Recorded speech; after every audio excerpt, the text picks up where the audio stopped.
association with Boxro in an ice box with Ben Shalom. Fucking freezing it. It definitely is. Adam Azim headlining for the first time. Obviously, I saw the face-off earlier. Charlton seems very confident. But, looking beyond this fight, because we've talked about how the fight could go and not go, but beyond this, now that Adam's kind of touching that domestic level, if he wins Saturday, you can't really hold him back anymore, can you?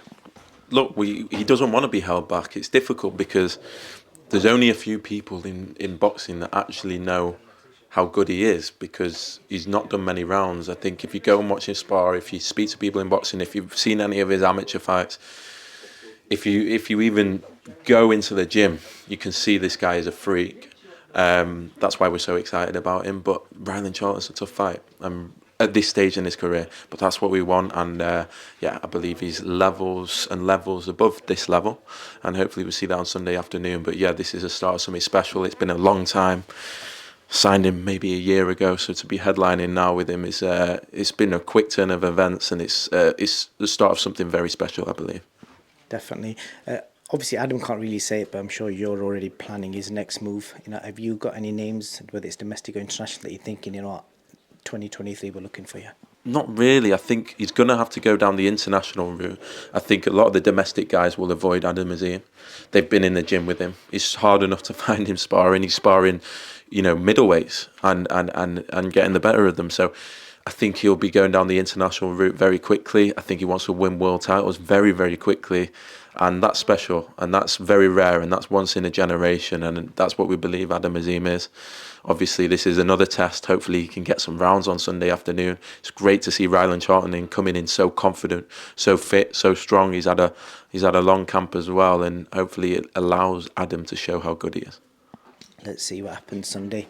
Lerone Richards is obviously confirmed it's a one-fight deal. Obviously, the winner of that fight and the loser potentially is career changing for both of them, or are they both going to be with Boxer? It is career changing in a weird way, because Lerone had to come. For us, it took a lot of convincing, to be honest, because it's a one-fight deal. We said to him, look, your level's here, but you need to be on a big platform, and you need to have fights that people are interested in, and you need to build your profile, and Zach Chellies would take anyone at any level. He wants the highest level opponents he can get. He's an interesting guy in that way, like he just wants to come forward and he just wants to fight, and that's a perfect fight for Lerone Richards to show if he is levels and levels above this level. I believe he probably is, and I think a lot of boxing fans believe he probably is. But it's an interesting fight because Zach is so up for it. He's convinced he's gonna win on Sunday afternoon, and I think it's a good fight for both of them. But as you say, look, I think Lerone can't lose on Sunday, and that's going to be interesting for the fans to see. Whoever the loser is, would you still be looking to work with them? Yeah, 100%. We've been with Zach since he won our tournament. It's good to see him in these fights from back then, where he just sort of steamrolled the tournament at super middleweight, and now he's fighting regularly. We'll continue to work with him and Lerone as well. This is a one fight deal. We'll sit down after this, and yeah, I'm just looking forward to the fight. I think it's a good fight. I think it's an interesting fight. Lerone will want to make him look stupid and show that his level is above, and Chelli will be determined to make sure that doesn't happen. And this concept of Super Sunday, is this something that you plan to do regular? We've been looking at it a long time, but it only became it has to happen outside of the Premier League. We were looking at the summer originally, but then obviously got this opportunity with the World Cup. It's going to be a big audience. It's on Sky Showcase, so it's going to be seen by a lot more people than usual. And obviously, with the two fights on the two nights on Saturday, it made sense for us to go on Sunday. And I think it's going to be different. It's a fan zone experience. It's a new experience. It's going to be different at the Ali Pali, and we're definitely going to get a bigger audience. And so, if we can take this slot, it's a huge slot for Sky. So, fair play for them letting us do boxing from 3 till 7. I think fans are happy about that, are looking forward to it, and it's good to see boxing at that time, because I think a lot of younger fans especially won't like staying up for the 10:30 main events that always happen on the Saturday nights, or they're out and about, and this is good because we're going to do big numbers on Sky. Talking of big numbers, you'll be wanting big numbers for January 21st. Eubank Junior, Ben, you've announced as a pay-per-view. A huge moment for you as a promoter. It's another pay-per-view that you've announced. How happy are you getting that fight over the line? Yeah, I mean, trying for so long, as you know. It's the fight that Liam Smith wanted. As soon as he signed with us, there was a lot of pressure on us to make that fight. I think it's the fight that the fans originally wanted to see before Eubank Ben was announced, and a lot of fight fans know how big that fight is. A lot of boxing fans know truly how much of a 50-50 fight that is. Liam Smith is world level. Eubank Jr. is taking... This is a serious fight, the hardest he's fought since George Groves. And yeah, it's going to be a massive night in Manchester. And obviously, delighted to get over the line. It's not been easy, and it's another monster, and great way to start the year. I was going to fly through some quick ones. Is there going to be any cross-promotion fights between Boxer and Wasserman on that undercard? I think there is definitely one. Definitely one.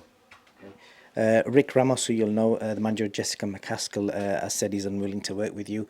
Does that put a spanner in the works for potential, Tasha's opponents? Kind of narrows it down to Shields and Terry Harper? Look, I actually personally hadn't spoken to him about this fight. I think Joe had. I think, look, there's a US fighter that he wanted us to work with. We have to focus We have to focus on UK fighters because we work for Sky and that's our broadcaster and that's it. But yeah, never met Rick. I don't really have anything else to say. And then obviously Steffi Bulov interviewed him today, and he's come out and said that Tasha's been offered more than double her career high payday, and he can't understand why she won't accept it for a fight that risk reward wise it's more even than like a potential Shields fight.